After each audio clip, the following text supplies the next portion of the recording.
திராவிட பேச்சுரங்க பார்வையாளர்களுக்கு வணக்கம். இன்று என்டிஏ கூட்டணி கட்சிகளோட கூட்டம் பிரதமர் தலைமையில இன்னைக்கு நடந்தது. அந்த கூட்டத்துல எடப்பாடி பழனிசாமி என்ற அந்த பெயரை சொல்வதற்கே கூச்சமா இருக்கு, அவமானமா இருக்கு. ஏன்னா சேலத்துக்கார எங்க ஊருக்கார சேர்ந்தவராச்சு, அவரோட சேர்ந்து நாங்களே இல்லை அவமானப்படணும்.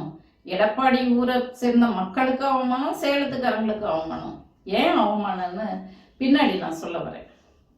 அதுக்கு முன்னாடி இனிமே அவரை சிலுவம்பாளையம் பழனிசாமி, 10 தோல்வி பழனிசாமி தான் அவருக்கு ரொம்ப பொருத்தமான பேரா இருக்கும். இனிமே 10 தோல்வி பழனிசாமின்றது தான் சொல்லணும். ஏன் அப்படின்னு சொல்றேன்னாக்க, இந்த காணொலிக்குள்ள போறதுக்கு முன்னாடி நம்ம திராவிட பேச்சரங்க சேனலை சப்ஸ்கிரைப் பண்ணிக்கோங்க. இந்த காணொலியும் பகிர்ந்து உதவுங்க. சரி நண்பர்களே, அதாவது இதுல ஒரு விஷயத்த பேசியிருக்காரு எடப்பாடி, மன்னிக்கும், மறுபடியும் சிலுவம்பாளையம் பழனிசாமி பேசியிருக்காரு. என்னன்னா, முதல்வருக்கு சவால் விட்டு பேசிட்டு பாய் பாய் ஸ்டாலின் சொல்லிட்டு நக்கல் அடிச்சுட்டு போயிருக்காரு. அதாவது ஒன்றிய அரசாங்கத்துக்கிட்ட மோதல் போக்கு கடைபிடிக்காம இருந்தா தான் அவங்க எல்லா நன்மையும் செய்வாங்க, திட்டங்களை கொடுப்பாங்க. நீங்க இணக்கமாகவே இல்லை, எந்த நேரம் பார்த்தாலும் சண்டை போட்டுக்கிட்டே இருக்கீங்க, உங்களுக்கு எப்படி திட்டங்கள் கொடுப்பாங்க என்று எடப்பாடி பழனிசாமி மீண்டும் மீண்டும் அதே பேர் தான் வருது, சிலுவம்பாளையம் பழனிசாமி சொல்றாரு.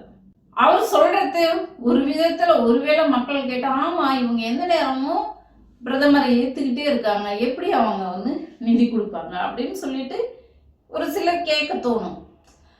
ஏன்னா நம்ம முதல்வர் ஆட்சிக்கு வந்ததுல இருந்து ஒன்றிய அரசாங்கத்தை வரும்போதும் ஒன்றிய அரசாங்கத்தை எதிர்த்து தான் வந்தோம். வரத்துக்கு முன்னாடியும் இன்னும் கடந்த 10 ஆண்டுகளாவே பிஜேபி அரசாங்கத்தை நம்ம எதிர்த்துக்கிட்டே தான் இருக்கோம். அது சித்தாந்த ரீதியான எதிர்ப்பு. இப்ப பழனிசாமி இணக்கமா இருந்தார்ல அவங்க கூட, கடந்த 4 ஆண்டு கால ஆட்சியில ஒரு முதல்வராக இருக்கும்போது இணக்கமா இருந்து அப்படி தமிழ்நாட்டுக்கு என்னத்தை கொண்டுட்டு கிழிச்சாரு, என்ன திட்டங்களை செஞ்சாரு அப்படின்னு சொல்லி பார்ப்போம். முதல்ல பார்த்துடலாம். 2021 சட்டமன்ற தேர்தலின் போது அவரே ஒரு ஸ்டேட்மெண்ட் கொடுத்தாரு.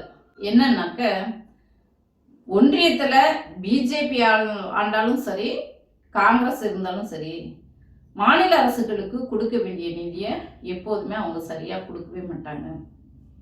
அதாவது ஒக்கி புயலுக்கும் நிதி கேட்டம் கொடுக்கல, கஜா புயலுக்கு நிதி கேட்டம் கொடுக்கல, சென்னையில வெள்ளம் வந்தது அப்ப நிதி கேட்டோம் அப்பையும் கொடுக்கல, அதே போல இந்த மெட்ரோ ரயில் திட்டத்துக்கான நிதி ஒதுக்கீடு செய்யல என்று சொல்லி இத நான் சொல்லல, எடப்பாடி பழனிசாமியே சொன்னாரு. இன்னைக்கு திடீர்னு இணக்கமா இருந்தாக்க நிறைய திட்டங்களை கொண்டுட்டு வரலாம் அப்படின்னு சொல்றாரு. அப்புறம் இன்னொரு விஷயமும் சொன்னாரு. இஸ்லாமியர்களை திருப்திப்படுத்துறதுக்காக 2021 தேர்தலின் போது சிஏஏ சட்டத்தை ஏன் அப்ப இஸ்லாமியர்கள் அதிமுக மேல ரொம்ப கோபமா, இன்னமும் கோபமா தான் இருக்காங்க. அவங்க ஓட்டுலாம் அதிமுகவுக்கு, இந்த என்டிஏ கூட்டணிக்கு சிறுபான்மையினர் ஓட்டு ஒருபோதும் போகவே போகாது. அப்படி இருந்தாலும் அவங்கள சமாதானப்படுத்துறதுக்காக அப்ப நிருபர்கள் கேட்குறாங்க, நீங்க சிஏஏ அனுமதிச்சிங்களே, இப்போ உங்களுக்கு இஸ்லாமியர்கள் ஓட்டு போடுவாங்களா என்று சொல்லி கேட்கும்போது அவர் சொல்றாரு, கூட்டணி தர்மத்துக்காக நாங்க அப்ப ஆதரிச்சோம், வேற வழி இல்லாம சிஏஏ சட்டத்தை ஆதரிச்சோம். அப்போ கூட்டணி தர்மத்துக்காக வேற வழி இல்லாம அப்ப அந்த சட்டத்திலே உங்களுக்கு உடன்பாடு இல்லை, ஆனாலும் வேற வழி இல்லாம ஆதரிச்சோம். இதுதான் இணக்கமா போறதா? ஒரு சமூக மக்களுக்கு எதிராக செயல்படுவதற்கு பேர் தான் சமாதானமா போறதா, இணக்கமா போறதா? இன்னைக்கு வரைக்கும் அந்த இஸ்லாமியர் மக்கள் அதிமுக மேலேயும் கோபமா இருக்காங்க, பிஜேபி மேலேயும் கோபமா இருக்காங்க.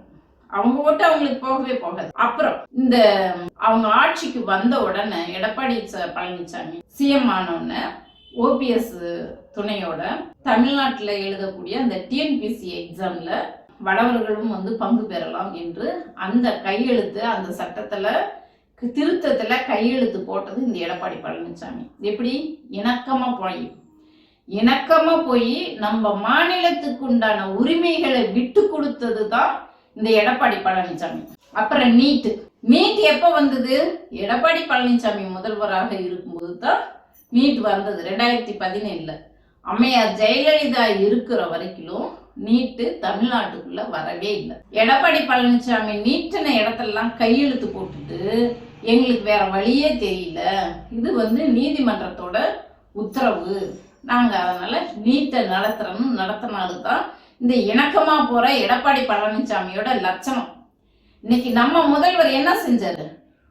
உயர் நீதிமன்றம் தீர்ப்பு அளிச்சாலும் நியாயப்படி காலங்காலமா என்னத்தை நாம கடைபிடித்து வந்தோமோ அதன்படித்தான் நாங்க செயல்படுவோம் என்று சொல்லி இன்று திருப்பரங்குன்ற விவகாரத்துல அந்த தீபம் அளவுக்கல் மீது தீபம் ஏத்துறன்னு சொன்னோன்னு அதெல்லாம் முடியாது, நீதிபதியே தீர்ப்பு சொன்னாலும் இதுக்கு முன்னாடி அங்க தீபம் ஏத்தி பழக்கம் இல்லை, புதுசா ஒரு கலவரத்தை நீங்க உண்டு பண்ணாதீங்க, இஸ்லாமியர்களுக்கு இந்துக்களுக்கு இங்க கலவரத்தை உண்டு பண்ணாதீங்க, அதுக்கு நாங்க எப்பயும் அனுமதிக்க மாட்டோம், இது சமூக நல்லிணக்க பூமி என்று சொல்லி நீதிபதி தீர்ப்பு சொல்லி நம்ம முதல்வர் செயல்படுத்த மாட்டேன். ஆனா எடப்பாடி பழனிசாமி என்ன சிலுவம்பாளையம் பழனிசாமி ஆளுக்கு முன்னாடி போய் நீட்டை வரிஞ்சு கட்டிக்கிட்டு செயல்படுத்தினார்ல, அன்னைக்கு நம்ம முதல்வர் திராவிட மாடல் முதல்வராக இருந்திருந்தால் உயிரே போனாலும் நீட்டை தமிழ்நாட்டுக்குள்ள கொண்டுட்டு வர விட்டுருக்க மாட்டார், காப்பாத்திருப்பாரு. சட்ட போராட்டம் நடத்தி உச்ச நீதிமன்றம் வரைக்கும் போய் சட்ட போராட்டம் நடத்தி அந்த நீட்டை செயல்படுத்த கூடாது. இப்ப எப்படி திருப்பரங்குன்ற விவகாரத்துல சட்ட போராட்டம் நடத்துறாரோ அதே போல சட்ட போராட்டம் நடத்தி திருப்பரங்குன்ற விவகாரம் மட்டுமா? ஆளுநர் 2 நாளைக்கு முன்னாடி என்ன பண்ணாரு? தமிழ் தாய் வாழ்த்து பாடக்கூடாது, தேசிய கீதம் தான் பாடணும்ன்ற ஆளுநர். ஆனா நம்ம முதல்வர் அப்படியெல்லாம் இல்லை, எங்க மாநில அரசாங்கத்துக்குன்னு ஒரு பாட்டு இருக்கு, அந்த பாட்டை நாங்க இத்தனை ஆண்டு காலமாக எப்படி மரபுகளை கடைபிடித்தோமோ அதே போலத்தான் நாங்க இனிமேலும் கடைபிடிப்போம் சொன்னாரா இல்லையா? நீங்க ஆளுநரை வச்சு ஒன்றிய அரசாங்கமும் மோடி என்ன ஆட்டம் போட்டாலும் எங்க அரசாங்கத்துக்குன்னு ஒரு மாநில உரிமை இருக்கு, மரபு இருக்கு, அதன்படித்தான் கடைபிடிப்போம்னு கடைபிடிச்சாரா இல்லையா? எடப்பாடி பழனிசாமி என்ன செஞ்சாரு? அது குறித்து ஒரு வார்த்தை பேசினாரா? மாநில உரிமைகளை எல்லாம் விட்டு கொடுக்கறதுக்கு பேரு தான் இணக்கமா போறதா? இணக்கமா போய் என்னத்தை சாதிச்சு கிழிச்சிங்க? வெக்கமா இல்ல பழனிசாமி? நீ எல்லாம் எதுக்கு ஒரு அரசியல் கட்சி தலைவரா வர? அது திராவிட இயக்கம்ன்ற பேரை வச்சுக்கிட்டு வெக்கமா இல்லையா உனக்கு? தமிழர்களுடைய உரிமையெல்லாம் அடமானம் வைக்கிறதுக்கு இதுக்குத்தான் நீ இணக்கமா போறியா? வேற என்ன பண்ணாரு? நீங்களே சொல்லிட்டீங்க தமிழ்நாட்டுக்கு நிதி கொடுக்கல, எந்த ஒரு திட்டமும் கொண்டுகிட்டு வரலன்னு. இன்னைக்கு போயிட்டு அங்க நின்றுக்கிட்டு பெருமையா பேசுறிய. ஒரே மேடையில சிலுவம்பாளையம் பழனிசாமிக்கும் பிரதமருக்கும் அங்கேயே இவங்களுக்குள்ள கான்ட்ரவர்சியா. அந்த மோடி ஒரு இடத்துல கூட ஏடிஎம்கே என்ற வார்த்தையை பயன்படுத்தல, பழனிசாமி தான் முதல்வர் என்ற வார்த்தையை பயன்படுத்தல ஒரு இடத்துல கூட. அதே போல பழனிசாமி சொல்றாரு இங்க அதிமுக தலைமையிலான ஆட்சி தான் நடக்கும், தனிப்பெரும்பான்மையோட ஆட்சி வரும். யாருக்கு சொல்றாரு? முதல்வருக்கு. சிலுவம்பாளையம் பழனிசாமி பிரதமருக்கு பதில் சொல்றாரு. பிரதமர் இல்ல நீ சொல்ற மாதிரி இங்க அதிமுக தலைமையெல்லாம் ஆட்சி இல்ல, என்டிஏ ஆட்சி தான், பிஜேபி ஆட்சி தான் என்று பிரதமர் சொல்றாரு. அப்போ இவங்க உதட்டளவுல தான் நாங்க கூட்டணி சேர்ந்திருக்கிறோம்னு சொல்றாங்களே ஒழிய உள்ளத்தளவுல இவங்க இன்னும் வேறுபட்டு தான் இருக்காங்க, இவங்களுக்குள்ளேயே ஒற்றுமை வரல. ஒரு விதத்துல மோடி இன்னைக்கு பேசிட்டு போனது என்டிஏ ஆட்சி தான் என்று சொல்லிட்டு போனது நமக்கு நல்லது தான் திமுகவுக்கு. ஏன்னா மோடிக்கு நன்றி கூட சொல்லலாம். ஏன்னா என்டிஏ ஆட்சினா இங்க யாரும் பிஜேபிய ஏத்துக்க போறதே இல்லை, அதுக்கு மோடியே பாதை போட்டு கொடுத்துட்டு போயிட்டாரு திமுக ஆட்சி அமையறதுக்கு. அதுதான் 2026 நடக்க போகுது. எடப்பாடி பழனிசாமி இணக்கமாக இருந்து அவங்க கட்சியும் 4-3 உடைச்சு தள்ளினாரு, தமிழர்களோட உரிமையும் அடமான வச்சாரு. அவரு அடமானம் வச்சுட்டு அவரு நம்ம முதல்வரை பார்த்து சொல்றாரு, பை பை ஸ்டாலின். இல்ல ஒரு மனுஷனுக்கிட்டு ஒரு கட்சியோட தலைவரா இருந்துகிட்டு தமிழ் மக்களோட உரிமைகள்லாம் விட்டு கொடுத்துட்டு மீண்டும் அந்த கூட்டணியோட சப்போர்ட்ல தான் நம்ம மக்களை சந்திக்க வர்றாரு. இவரு 4 ஆண்டு கால ஆட்சியில விட்டு கொடுத்த உரிமைகளை எல்லாம் இன்னைக்கு நம்ம முதல்வர் போராடி இன்னைக்கும் சொல்லியிருக்கிறாரு, எப்பயுமே டெல்லியோட ஆணவத்துக்கு தமிழ்நாடு கட்டுப்படாது. இன்னைக்கு நம்ம முதல்வர் சொல்லி சவால் விட்டு நம்ம முதல்வர் இன்னைக்கு ஆட்சி நடத்திக்கிட்டு தமிழ் மக்களோட மானம் மரியாதைய மொழியை காப்பாத்திட்டு இருக்காரு.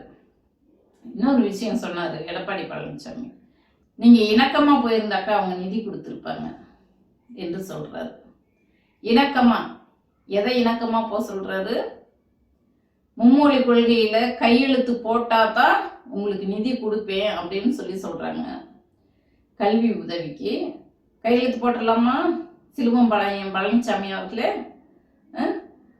முதல்வர் நீ 10,000 கோடி கொடுத்தாலும் மும்மொழி கொள்கையில கையெழுத்து போட மாட்டேன்னு சொல்லி போராடுற அந்த முதல்வர் நாட்டுக்கு தமிழ் மக்களுக்கு வேணுமா? இல்ல இலக்கமா போ, நீ கையெழுத்து போடலன்னா, நீ உனக்கு கல்வி நிதி கொடுக்கலன்னா பரவாயில்ல, இணக்கமா போன்னு சொல்லக்கூடிய ஆள் வேணுமா? கல்வி நிதி கொடுக்க மாட்டேங்கிறாரு. மெட்ரோ ரயில் திட்டத்துக்கு அனுமதி கொடுக்கல. ஜிஎஸ்டி நிதி நம்ம கொடுத்தது 26 லட்சம் கோடி நம்ம தமிழ் மக்கள் வரியா கொடுக்குறாங்க. அவங்க வெறும் 3 லட்சத்தை கொடுத்துட்டு காங்கிரஸ் ஆட்சியோட அதிகமா பொய்யா பேசுறாரு. ஒரு பிரதமர், ஒரு நாட்டோட பிரதமர் வாய திறந்தா பொய். எடப்பாடி பழனிசாமி பொய். இந்த கூட்டணியே முழுசும் பொய்யால் கட்டமைக்கப்பட்ட கூட்டணி. இந்த காணொலிய எடப்பாடி பழனிசாமிக்கு பேசினதோட முடிச்சுக்கிறேன். அடுத்த காணொலி மோடிக்கு பண்றேன்.